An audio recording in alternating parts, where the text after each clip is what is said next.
Welcome to my English channel.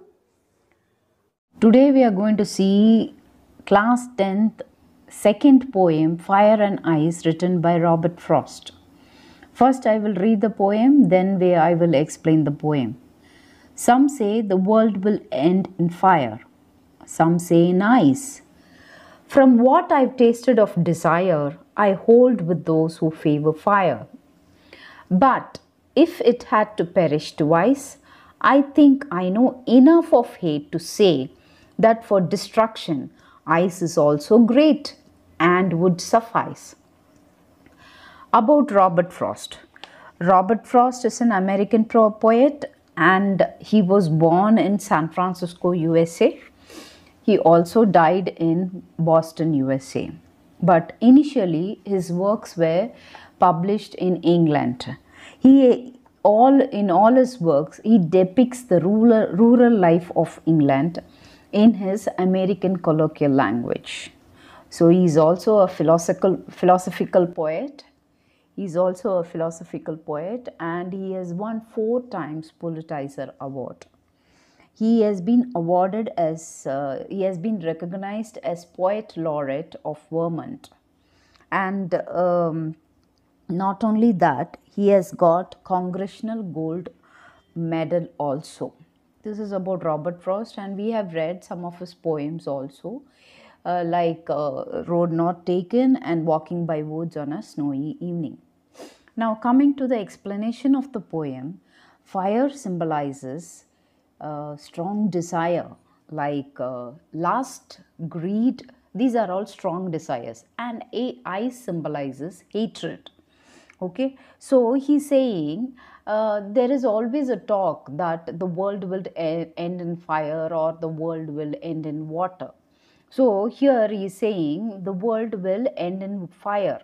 Fire, some say the world will end in fire. That means some say that the world will end because of greed, because of lust. Fire also symbolizes lust.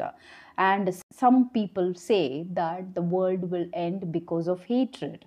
Now, if we see the current scenario, both is happening because of fire, because of lust, because of greed, and because of hatred. There are lots and lots of chaos throughout the world. Okay, from what I've tasted of desire, the poet is saying, from what I have experienced of greed, of lust, I hold with those who favor fire. I agree with those people who say that the world will end because of greed, because of,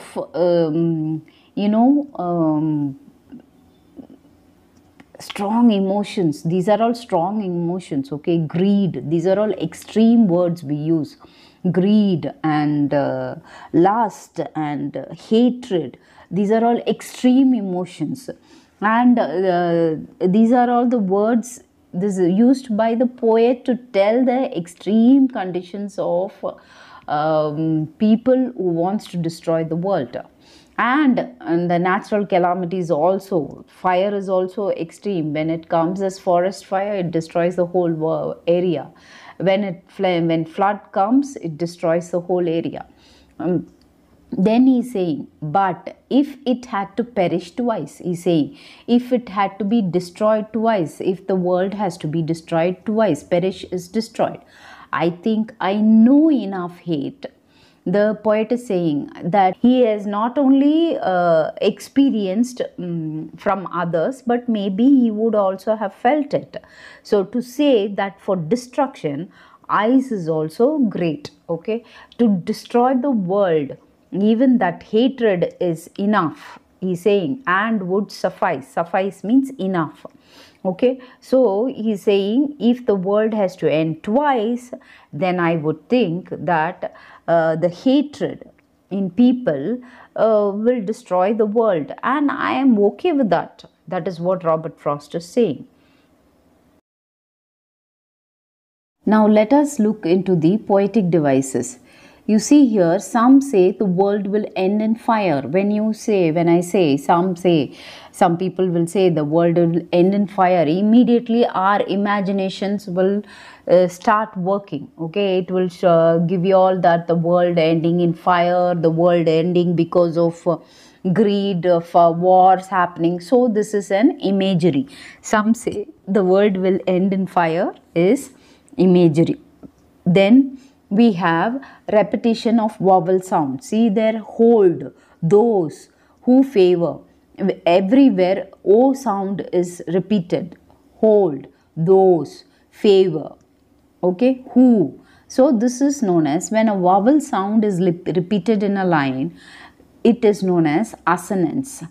Okay, and you also have enjambment. Enjambment is when you have continuation of a line, when a line does not end with a punctuation and it continues into another line, that is enjambment. Even in the, some say the world will end in fire, some say in ice. There are fire and it continues to say, some say in ice, so that is also enjambment.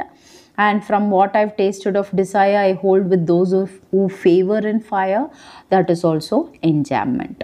So we have in the next stanza also, if you see, I think I know enough of hate to say that for destruction eyes is also great and would suffice. All the 4 lines are enjambment. Okay. Then fire symbolizes, I told you all, greed or lust, and ice symbolizes hatred. Then if you see some, see, whenever a word is repeated at the starting of a line, that poetic device is known as anaphora. Okay, so we have anaphora here, and last but not the least, I have discussed all the poetic devices here. I have to tell you all the this one, rhyme scheme. Now let us see the rhyme scheme. See, you have the word fire here,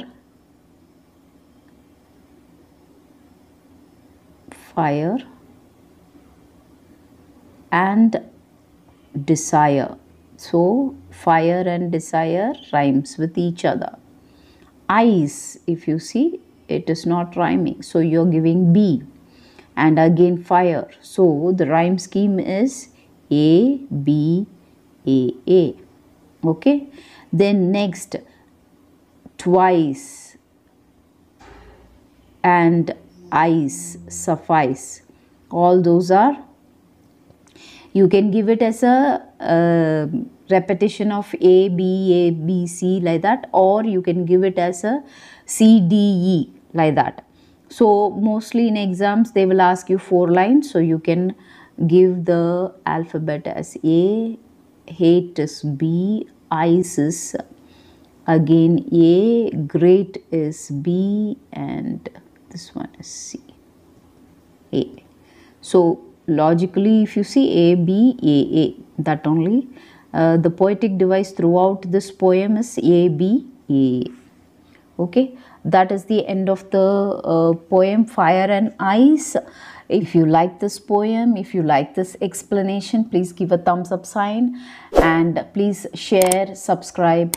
Also, if you need any further clarification regarding the poem, please send a message. I will certainly reply to all your messages. Thank you so much.